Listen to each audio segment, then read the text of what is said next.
Bapak-bapak dan ibu-ibu yang saya cintai, mari kita lanjutkan pembahasan kita mengenai aplikasi keimanan ke dalam kehidupan sehari-hari. Kemarin kita sudah membahas mengenai buru-buru atau tergesa-gesa. Ini sekarang mirip ya. Kalau kemarin buru-buru atau tergesa-gesa, sekarang ini bersegera. Dua hal yang berbeda. Nah, kalau buru-buru itu jelek, kebalikannya bagus. Tapi kalau bersegera itu bagus, kebalikannya buruk. Ya, mari kita membahas, kita bersegera melaksanakan kebaikan.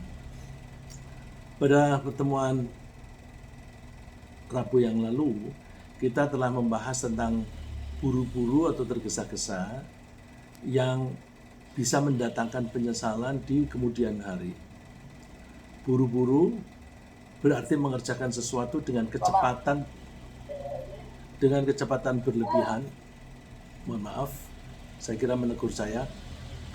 Buru-buru berarti mengerjakan sesuatu dengan kecepatan berlebihan sehingga perhatian kurang sempurna, atau mengerjakan sesuatu sebelum waktunya yang tepat, atau mengerjakan serentetan proses prosedur dalam waktu yang lebih cepat daripada yang seharusnya. Lawan kata dari buru-buru adalah mengerjakan sesuatu sesuai dengan jadwal dan prosedurnya, dengan sadar dan penuh perhatian. Jadi buru-buru itu buruk, sedangkan kebalikannya baik. Berbeda dengan buru-buru, bersegera berarti secepatnya melakukan pekerjaan sesuai dengan jadwal dan prosedurnya.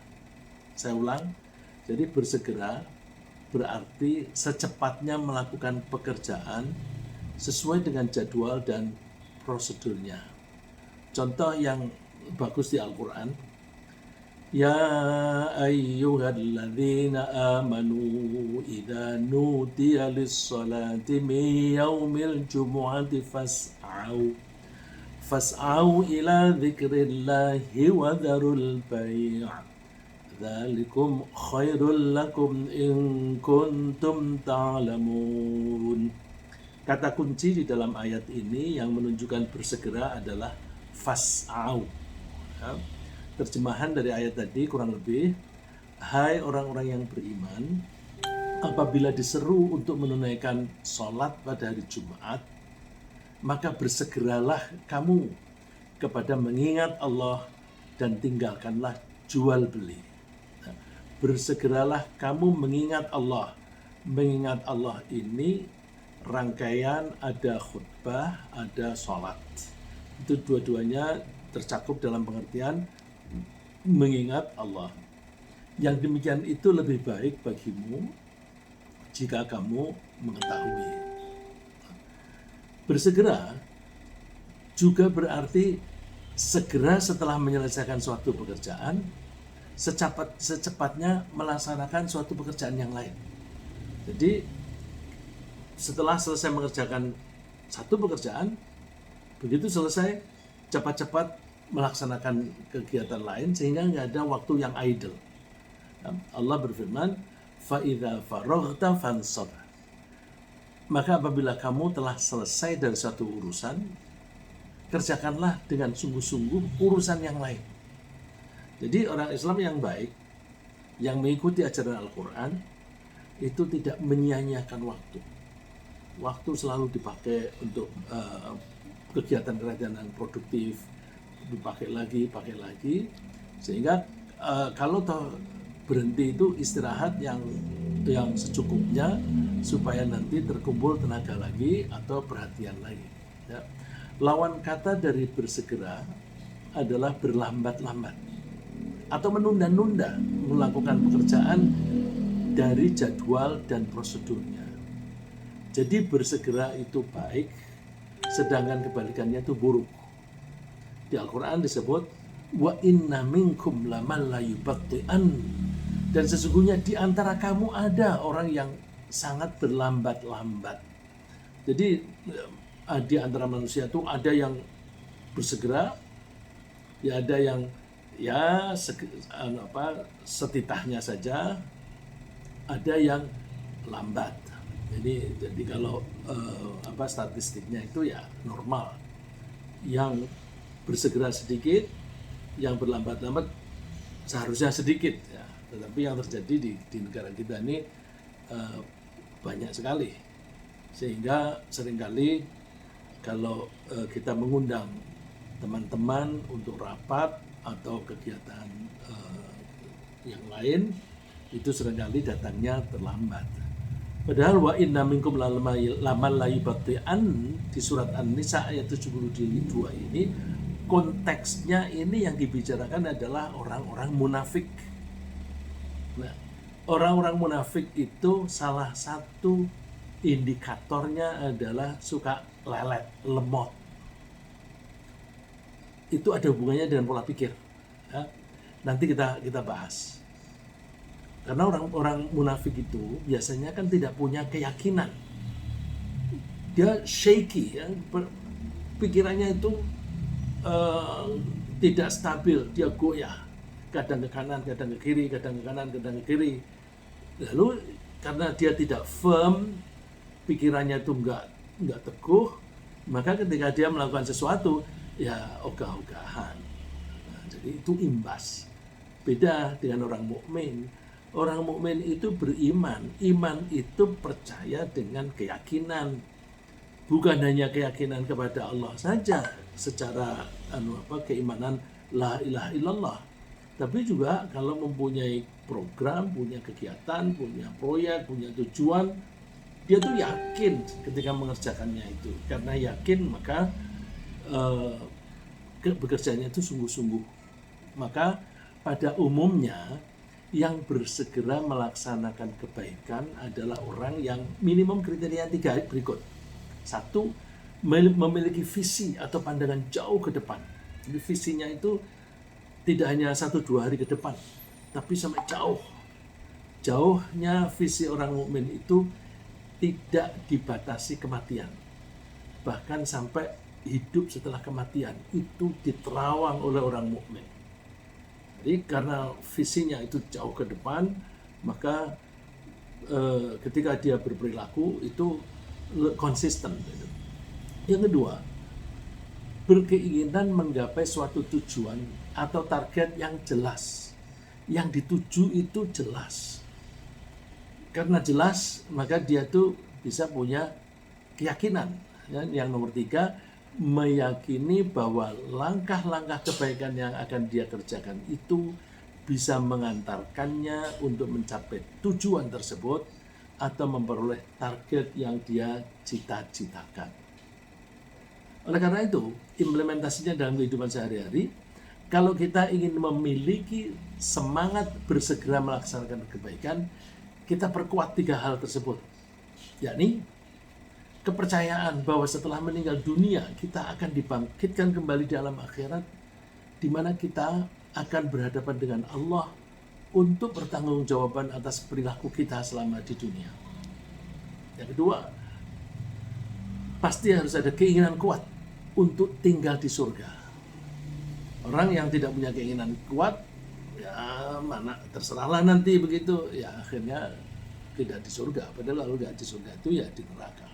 Dan yang ketiga, meyakini janji Allah bahwa orang-orang yang beriman dan melakukan kebaikan akan dimasukkan ke dalam surganya. Nah, jadi janji Allah itu kalau bersegera akan dimasukkan ke surga, seperti firman Allah berikut ini, فَمَنْ كَانَ يَرْجُو لِقَاءَ رَبِّهِ فَلْيَعْمَلْ عَمَلًا صَالِحًا وَلَا يُشْرِكْ بِعِبَادَةِ رَبِّهِ أَحَدًا. Maka barang siapa mengharapkan berjumpa dengan Tuhannya, mengharapkan ini bukan sekedar hope, tapi juga expect. Kalau hope itu bisa merupakan harapan kosong, nggak berusaha tapi dia berharap, itu bisa. Tapi yarju ini berharap dan melakukan hal-hal yang mengantarkan ke sana. Jadi lebih real, lebih realistis, lebih mendekati apa yang diyakini. Maka barang siapa yang berharap berjumpa dengan Tuhannya, maka hendaklah ia mengerjakan amal yang soleh, dan janganlah ia mempersekutukan seseorang pun dalam peribadatan kepada Tuhannya. Mempersekutukan misalnya sholat dalam rangka pamer, itu berarti mempersekutukan tujuan sholat bukan hanya untuk Allah, tapi juga untuk orang yang dipameri. Sebaliknya, orang yang tidak memiliki 3 ketentuan di atas itu cenderung melupakan atau tidak mempedulikan kemungkinan dibangkitkannya kembali dia. Lalu dia lebih tertarik pada keinginan dan kekinian dan kesinian. Kekinian dan kesinian. Kini itu berarti sekarang, pokoknya sekarang. Aku maunya duit sekarang. Sekarang itu misalnya orang ditawari, aku kasih 100.000 sekarang. Tapi kalau kamu mau minggu depan aku kasih 1 juta. Kalau dia tidak yakin bahwa nanti minggu depan dikasih benar apa enggak, kalau sekarang duitnya udah kelihatan nih, tinggal saya terima, orang cenderung sekarang aja deh, 100.000 nggak apa-apa. Ya, itu kekinian dan kesinian. Sini itu ya yang ada di hadapan kita. Kalau skopnya lebih luas di dunia ini, orang lebih suka di dunia. Nanti di akhirat itu apa kata nantilah gitu. Ya. Jadi saya ulang, dia lebih tertarik pada kekinian dan kesinian, yakni kesenangan sekarang di dunia. Karena dia tidak mempersiapkan bekal untuk kesenangan di akhirat nanti, maka dia akan tidak mungkin akan masuk surga. Allah berfirman, alladzina takhadhu dinahum lahwa wa la'iba wa gharratuhumul hayatud dunya falyawma nansahum kama nasu liqa'a yawmihim hadza wa ma kanu biayatina yajhadun. Orang-orang yang menjadikan agama mereka sebagai main-main dan senda gurau. Jadi agama itu hanya dianggap main-main atau senda gurau.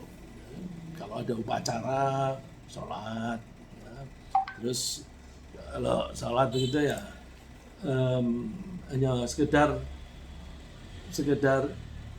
rame-rame gitu. Dan kehidupan dunia telah menipu mereka, maka pada hari kiamat kami melupakan mereka sebagaimana mereka melupakan pertemuan mereka dengan kami hari ini. Jadi kalau mereka itu melupakan kepentingan akhirat, ya Allah melupakan mereka di akhirat. Kata-kata kami melupakan, kalau kaminya itu Allah, jangan salah paham. Salah pahamnya begini, oh kalau begitu Allah bisa lupa, bisa melupakan. Enggak, Allah tidak pernah lupa. Itu kata kias. Kalau misalnya saya pergi mengajar atau kuliah, meraba saku, lupa pulpenku. Artinya pulpennya dilupakan, ditinggalkan, tidak dibawa. Jadi kalau kita lupa, itu kita cenderung meninggalkannya. Orang kalau lupa akhirat, mereka tidak melakukan kegiatan-kegiatan yang menguntungkannya di akhirat. Lalu Allah membalas kelupaan mereka. Kalau lupa itu kan ditinggalkan. Nah, lalu di akhirat nanti ditinggalkan. Biarin aja dia di neraka. Allah tetap saja melihat dia di neraka, tapi tidak diperhatikan, biarkan saja di sana. Ya, jadi pengertian kami melupakan itu artinya kami meninggalkan dan membiarkan mereka. Agar kita bisa memperoleh semua kebaikan di masa depan tersebut, kita secara umum perlu bersegera menuju kepada Allah. Jadi kata kuncinya, udah pokoknya bersegeranya itu ke Allah saja. Semua yang di sisi Allah itu kan baik. Jadi kita pegang induknya.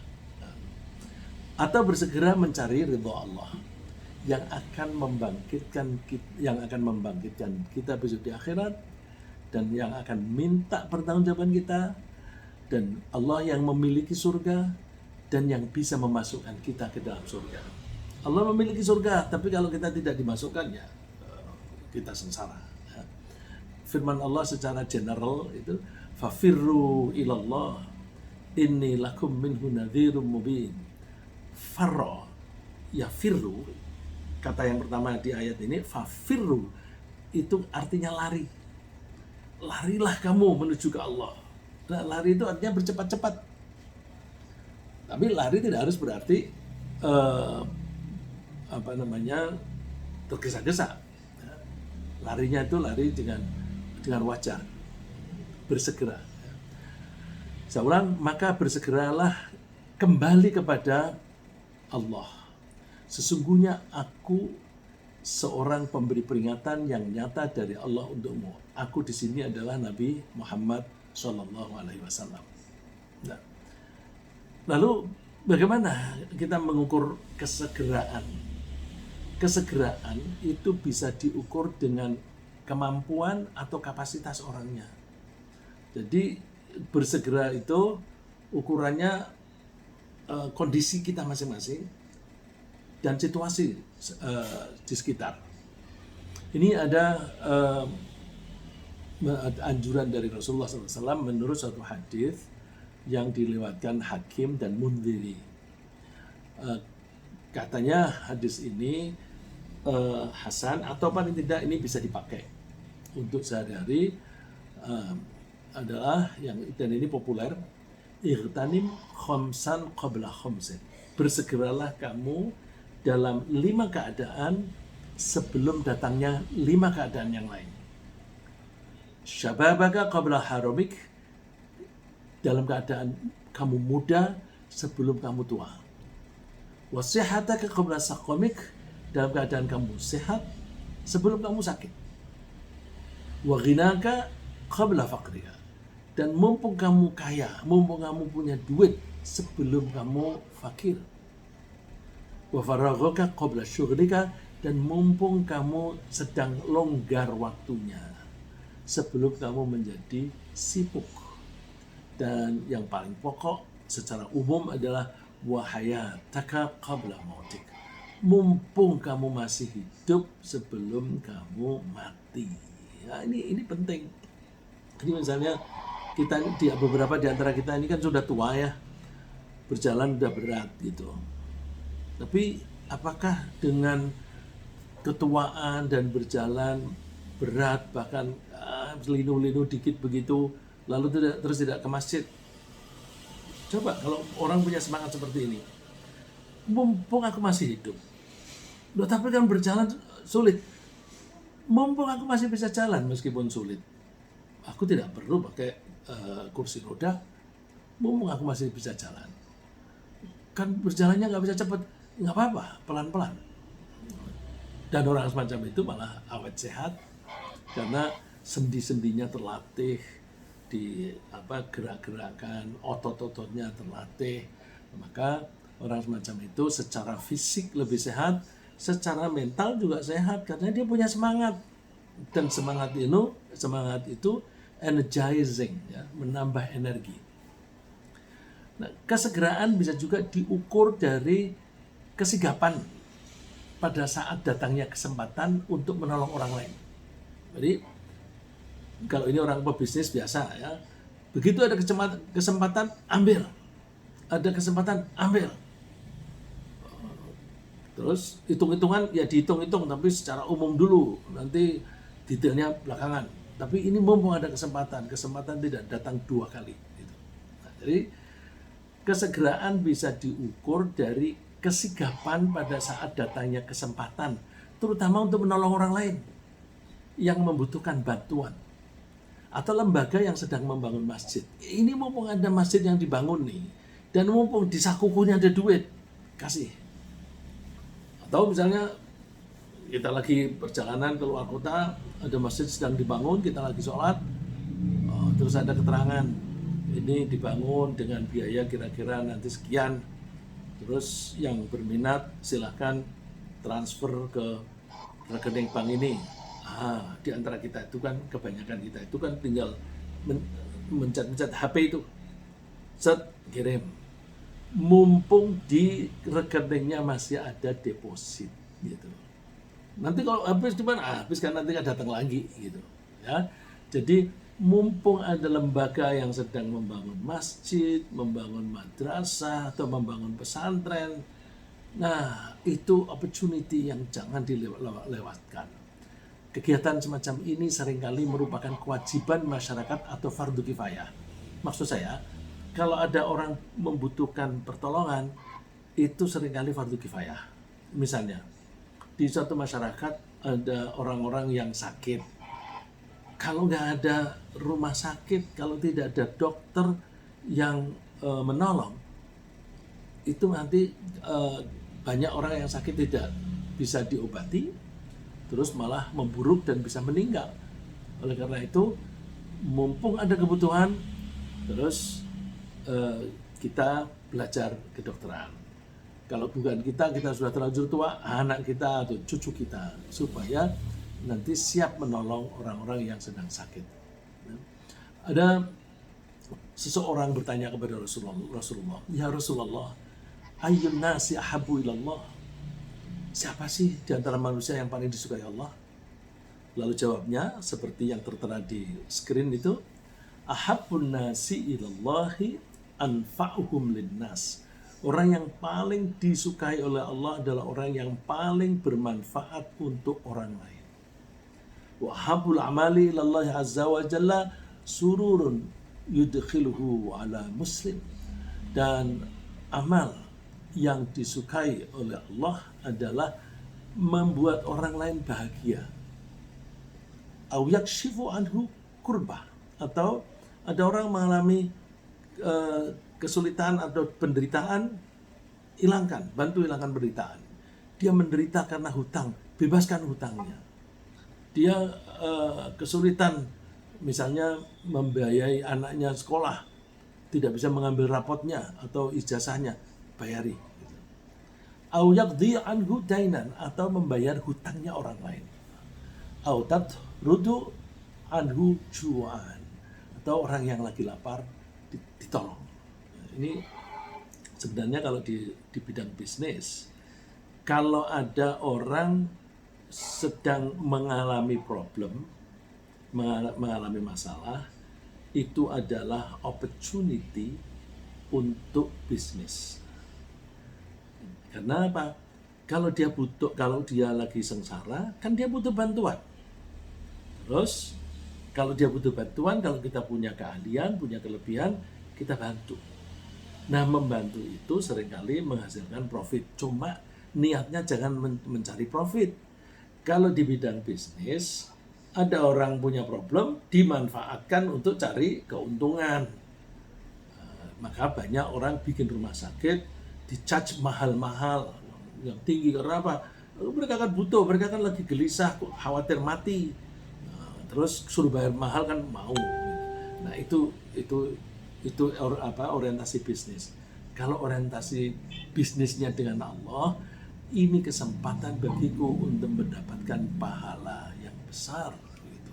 Jadi menolongnya untuk mencari profit dalam bentuk pahala dari Allah, bukan dalam bentuk uang.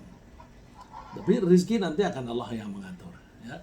Ringkasnya, mumpung kita masih hidup, kita manfaatkan waktu, tenaga, dan harta sebaik-baiknya untuk melaksanakan segala sesuatu yang baik demi memperoleh kebahagiaan di akhirat. Jangan sampai menyesal seperti orang yang tidak memanfaatkan kemampuan atau kapasitasnya dengan baik, sehingga dia minta ditangguhkan kematiannya barang sebentar saja supaya dia bisa beramal. Padahal kembali lagi atau ditunda itu kan tidak mungkin kalau ajal sudah tiba. Allah wanti-wantinya begini, wa anfiqu mimma razaqnakum min qabli an ya'tiya ahadakumul maut. Bersegeralah kamu, bersedekahlah kamu dari harta yang kami telah berikan kepada kalian sebelum kalian kedatangan kematian. Jadi sebelum ajal tiba. Nanti orang yang tidak mau bersegera, tahu-tahu sudah deadline, udah mau meninggal, lalu dia Rabbi laula akhartani ila ajalin qarib. Tuhan, mundurkan barang sebentar saja, barang 1 menit saja. Nah, beribadah 1 menit itu yang gampang apa? Bersedekah. Karena kalau sholat itu masih harus wudhu, terus prosedurnya agak lama. Tapi kalau bersedekah, bisa sebentar 1 menit aja. Minta HP-nya, terus transfer, itu bisa. Jadi dia minta ila ajalin qarib. Tunda sebentar aja. Fa'as-saddaqa wa akum minas sholihin, biar aku bisa bersedekah dan aku bisa menjadi orang yang solih. Nah, jangan tunggu itu. Ya kalau kemudian ketahuan bahwa aku mau mati. Banyak orang yang meninggal itu mendadak, sama sekali tidak tahu. Seperti misalnya tiba-tiba jatuh, terus kolaps dan tidak bangun lagi. Bisa juga kecelakaan di jalan, meninggal dunia. Nggak usah menunggu itu. Bersegera aja. Agar kita bisa menikmati kebahagiaan tinggal di surga, Allah menganjurkan kita bersegera di dalam melakukan berbagai kebaikan yang berbeda-beda. Kebaikan itu bagi orang per orang berbeda-beda sesuai dengan kondisi dan situasi masing-masing. Seorang dokter dan seorang direktur madrasah tentu memiliki kondisi dan situasi yang berbeda. Sehingga kebaikan yang bisa mereka lakukan itu berbeda. Allah menyatakan, walau sya'allahu laja'alakum ummatan wahidatan walakin liyabluwakum fima ataakum fastabiqul khairat. Kalau Allah menghendaki, Allah menjadikan kalian itu menjadi umat yang bersatu, yang homogen, ya, sama semuanya. Enggak, Allah itu membuat kita supaya bisa hidup, justru dibuat berbeda-beda. Kalau homogen nggak mungkin bisa hidup berjalan dengan baik. Yang paling gampang diumpamakan, homogen semuanya kaya penduduknya, bisnis nggak jalan karena semua orang sudah memiliki apa yang dibutuhkan, mau jual apa. Sebaliknya, semua orang miskin, siapa yang mau beli, nggak ada duit. Jadi memang Allah, saya sering menyebut perumpamaan ini karena yang paling gampang digambarkan karena ada hitung-hitungan rupiahnya. Ya, jadi memang Allah itu buat beda-beda. Ada yang sakit, ada yang sehat, ada yang punya duit banyak, ada yang sedikit, ada yang pinter, ada yang kurang pinter dan sebagainya. Supaya apa? Untuk menguji kalian dengan apa yang Allah telah berikan. Aku sudah beri kamu ilmu, kamu apakan itu ilmumu? Aku sudah kasih kamu harta yang lebih dari yang kamu butuhkan, kamu apakan itu? Itu Allah menguji. Makanya fastabiqul khairat, berlomba-lombalah dalam melakukan kebaikan sesuai dengan bidang masing-masing. Ilallahi marja'ukum jami'a, meskipun beda-beda, semua akan kembali kepada Allah. Terus fayunabbi'ukum bima kuntum takhtalifun, Allah nantilah yang akan mengutarakan, ini loh kelakuanmu dulu, ada yang begini, ada yang begitu, ada yang berselisih begini, berselisih begitu dan sebagainya. Ya. Termasuk bersegera yang dianjurkan oleh Allah adalah bersegera bersedekah. Mumpung ada dana yang bisa disisihkan dan mumpung ada orang yang berhak menerimanya. Ya, kadang-kadang kita punya duit yang lebih, tapi yang dikasih siapa? Ini terutama orang-orang yang tinggal di komplek perumahan yang semuanya kaya. Ketika mau bersedekah, pada siapa ya? Gitu.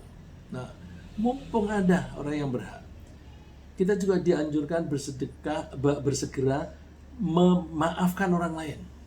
Memaafkan. Ini kesempatan yang bagus. Nggak usah menunggu orang itu minta maaf. Dan tidak usah menunggu marah kita reda. Mumpung kita bisa memaafkan, maafkan. Itu pahalanya besar. Tentu manfaatnya untuk sosial. Kalau orang pada umumnya suka memaafkan, kemungkinan konflik, kemungkinan berantem itu kecil sekali. Terutama orang-orang yang dekat itu kan seringkali ada konflik suami istri. Kalau saling memaafkan, itu nanti kan hidupnya rukun damai. Tapi kalau masalah kecil aja dipermasalahkan, misalnya istri ngurusi anak sekolah, ngurusi belanja, terus ngurusi sarapan suami, terus dia sambil merebus air, lupa air di panci asalnya penuh sampai habis, sampai pancinya gosong. Oh, nggak usah dimarahi. Dia membagi waktu semacam itu tuh kan karena terlalu sibuk. Jadi kalau melihat bahwa pasangannya itu terlalu sibuk begitu, ya dibantulah. Terus kalau dia sampai seperti itu, maafkanlah. Masa hanya seperti itu lalu terus kepingin cerai? Enggak lah. Ya, Allah menganjurkannya dengan pakai kata bersegera. Ya. Wasari'u ila maghfiratin min rabbikum wa jannatin arduha as-samawati wal ardu uiddat lil muttaqin.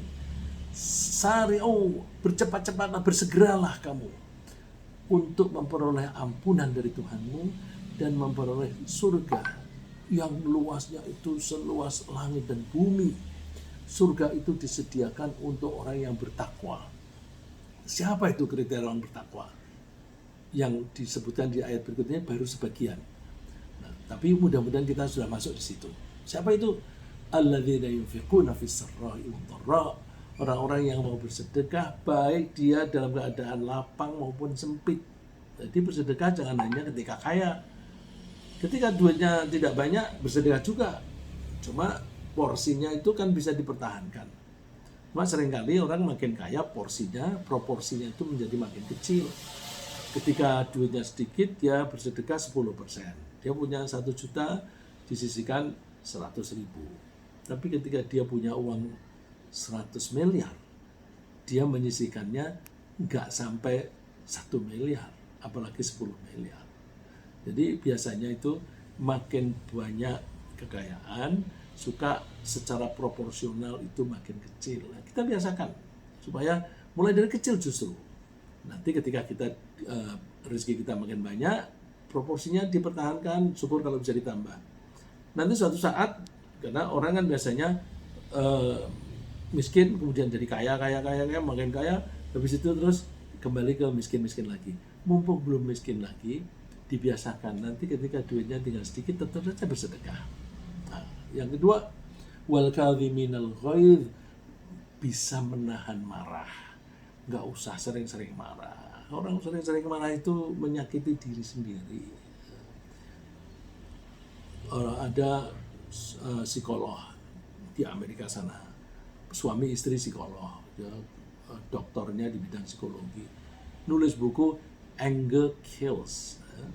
Marah itu bisa membunuh diri sendiri karena dia menggerogoti kesehatannya. Terus wal afina 'anil nas, dan orang-orang yang mau memaafkan orang lain. Gak usah menunggu orangnya minta maaf, udah aku maafkan. Wallahu yuhibbul muhsinin, Allah suka kepada orang-orang yang berbuat baik.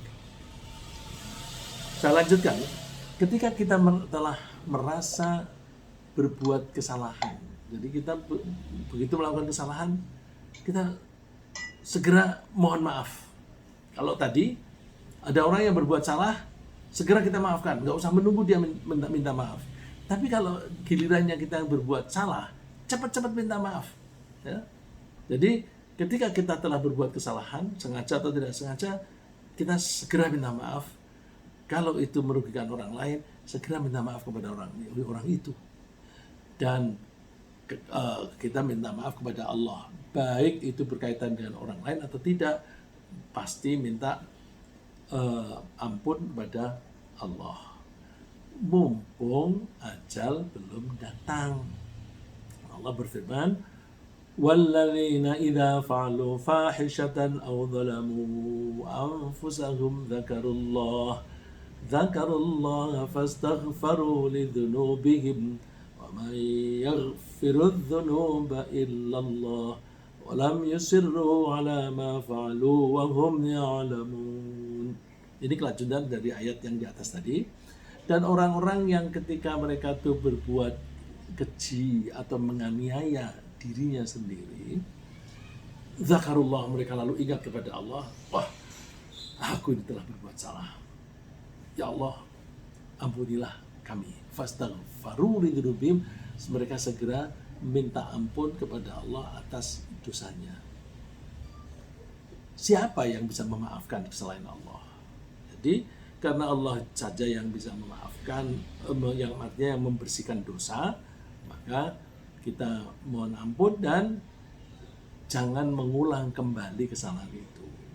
Kalau kita setiap kali melakukan kesalahan minta maaf dan berjanji pada diri sendiri tidak akan mengulangi lagi, maka orang semacam itu dari hari ke hari akhlaknya pasti makin baik. Karena apa? Dia tidak pernah mengulangi kesalahan yang sama.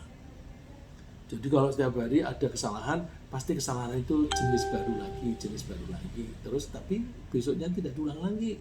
Nah, orang semacam ini kualitas dirinya itu makin hari makin baik. Mudah-mudahan kita termasuk itu. Ya. Saya lanjutkan. Dan jika kita memiliki ilmu, kita bersegera memanfaatkannya untuk berdakwah. Punya ilmu sedikit, ini bapak-bapak dan ibu-ibu misalnya mendengar ayat yang saya baca, wah ini bagus ini, terus cepat sampaikan kepada orang lain. Orang lain itu siapa? Yang paling penting itu yang terdekat. Beritahukan kepada anak-anak, kepada suami atau kepada istri, atau kepada teman yang dekat, begitu. Sampaikan. Rasulullah menganjurkan balighu anni walau ayat, sampaikan kepadaku meskipun hanya satu ayat saja. Jadi dengan begitu, setiap orang Islam itu punya kewajiban berdakwah sesuai dengan kapasitasnya. Gak usah menunggu dirinya menjadi ustadz, gak usah menunggu dirinya menjadi kiai. Saya ini kan gak usah menunggu jadi kiai, gak usah menunggu jadi ustadz. Udah, saya memang bisanya begini, saya sampaikan. Jadi saya menyampaikan apa yang saya punya, kasihkan. Mumpung aku masih hidup belum mati. Karena kalau kita ini menyampaikan pengetahuan yang baik, kita berdakwah, lalu misalnya ya yang gampang, ada teman yang tidak sholat. Terus setelah kita nasihati dia sholat. Jadi dia sholat karena nasihat kita. Maka kalau setiap kali dia sholat, kita ikut pahala, dapat pahala. Pahala dia tidak berkurang. Dia dapat pahalanya sholat, pahala yang sama diberikan juga oleh Allah untuk kita. Itu kan besar sekali. Apalagi bagi kita yang dari dulu nggak sempat beribadah dengan baik. Ya ibadahnya itu selalu buru-buru, sholatnya wah nanti dipanggil Pak Menteri bagaimana gitu. Terus sholatnya cepet-cepet. Panggil Pak Menteri itu saya pernah misalnya bertemu dengan teman yang pejabat begitu ya. Ya saya bilang teman karena dia pejabat, saya wartawan. Sholat tarawih begitu. Diumumkan supaya HP dimatikan. Dia bilang nggak bisa aku dimatikan kalau tiba-tiba aku dipanggil. Jadi dia sholatnya itu, wah ini aku bisa selesai di sini nggak tahu. Bener di tengah-tengah tarawih panggil, cabut dia. Nah ini kan apa namanya, mumpung aku bisa melakukan ini. Terus kalau kita bisa berdakwah juga begitu, mumpung aku bisa sampaikan saja.